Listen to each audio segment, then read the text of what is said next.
ஸ்டார்டிங்ல கேட்கும்போது நிறைய ப்ரெஷர் இருக்கும். ஐயோ இப்படி கேட்குறாங்களே, இதுக்கு ஒரு பதில் சொல்லி ஆகணுமே, இது எப்படி ஃபேஸ் பண்றது, இதுக்கு நம்ம யாராவது ஒருத்தங்களை உடனே ஷுட் வி ஃபைண்ட் அப்படின்ற அந்த கவலை தான் நிறைய இருக்கும். இப்போ வந்து நம்ம எஸ்டிஆர் ரீசெண்டா ஒரு இன்டர்வியூல சொன்ன மாதிரி, நான் இப்போ வயசான கிழவங்களாம் அவங்கவுங்க வயசுல 50-60 செத்துறாங்க, ஏன் நீ இன்னும் உயிரோட இருக்கான்னு நம்ம கேட்குறோமா? எங்களை மட்டும் எதுக்கு கல்யாணம் பண்ணிக்கிறேன்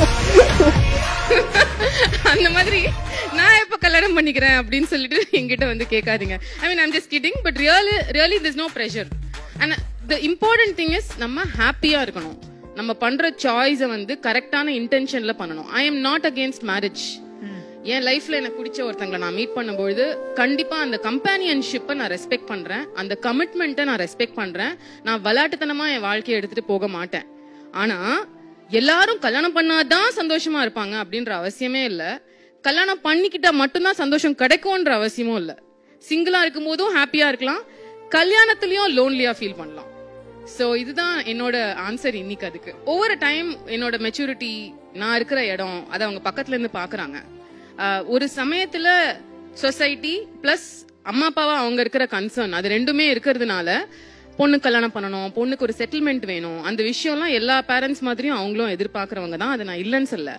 பட் நவ் அவங்களுக்கு என்ன தெரியும்னா, எது நடந்தாலும் Ramya பாத்துப்பா, she is okay, she is fine, she can manage on her own அப்படின்ற அந்த கான்ஃபிடன்ஸ், எஸ்பெஷலி இந்த கோவிட்ல இருந்து நினைக்கிறேன் அது கொஞ்சம் ஸ்ட்ராங்கா இருக்கிறதுனால 999 முன்ன மாதிரி பண்றது இல்ல. புக் வேற எழுதினாங்க இல்லையா, ஒரு புக் எழுதிருக்காங்க, அதுல எல்லாமே ப்ளீஸ் ரீட் இட் அப்படி அந்த மாதிரி எல்லாமே படிச்சு பார்த்தோம் நாங்க. ரொம்ப கான்ஃபிடென்ட் வந்துச்சு. If I go back to my childhoodல, எங்க அப்பா வந்து எதுக்குமே என்கிட்ட நோ சொன்னதில்ல. ரொம்ப செல்ல பொண்ணு நான் வீட்ல.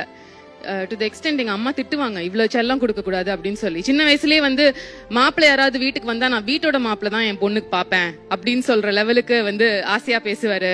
இல்ல வந்து என் குழந்தைக்காக நான் வந்து புலிப்பால் கூட வந்து வாங்கிட்டு வருவேன்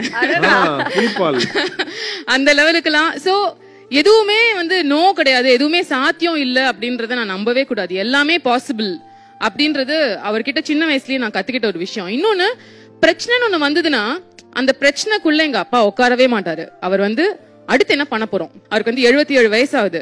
இந்த 77 வருஷங்கள்ல ஒரு நாள் கூட வந்து ஒரு பிரச்சனைன்னு சொல்லி உட்காந்து பார்த்தது இல்ல. அது என்னவா இருந்தாலும், எனக்கான பிரச்சனை நான் போய் சொன்னாலும் சரி, அவருக்கான பிரச்சனைனாலும் சரி, அடுத்து எப்படி வருது வெளில. சோ இந்த ரெண்டு குவாலிட்டியும் வெளியில நிறைய பேர் எங்களை தெரிஞ்சவங்க, வீட்டுல இருக்கிற ஃபேமிலி ஆளுங்கலாம் சொல்லுவாங்க, உன்னோட லுக்ஸ் வந்து உங்க அம்மா மாதிரி இருக்கு, உன்னோட கேரக்டர் வந்து உங்க அப்பா மாதிரி இருக்கு அப்படின்னு. So I think I got the best of both. என்னோட டெசிஷன்ஸ் என்னோட கரியர்ல வந்து முற்றிலும் என்னோடதே.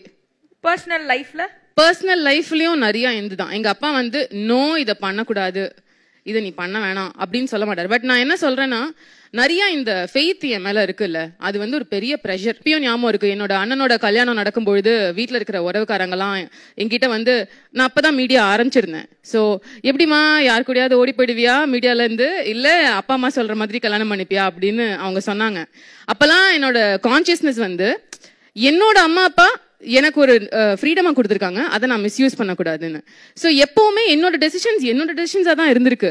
பட் எனக்கு என்னன்னா அந்த கிளாரிட்டி, இவங்க எப்படி ஒரு விஷயம் மேல அவங்களுக்கு பிடிக்காததை நான் செஞ்சேன்னா அவங்களுக்கு பிடிக்காது, எதெல்லாம் பிடிக்காதுன்னு எனக்கு தெரியும், அதை நான் செய்யவே மாட்டேன். அவங்க என்ன அப்படி வளர்த்துட்டாங்க, இவ்வளவு வருஷமா நான் அவங்க கூட தான் வாழ்றேன்.